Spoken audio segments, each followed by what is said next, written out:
The Daily Code Snippet. What is HTML? Hypertext Markup Language. HTML defines the structure of a web page. HTML elements tell the browser how to display information by identifying the content.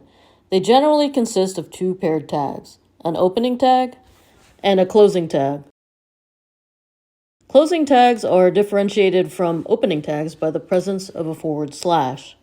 Tags act as containers that describe the information that lies within.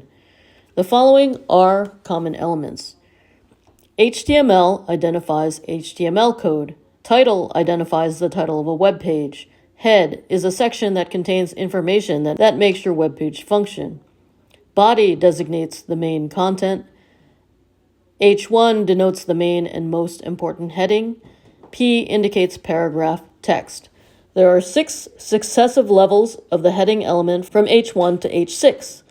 A main H1 heading, an H2 subhead, an H3 subhead, an H4 subhead, an H5 subhead, and an H6 subhead. As the number increases, the hierarchy decreases, which means each heading is smaller than the last in size. Presented by Designers Learn Code.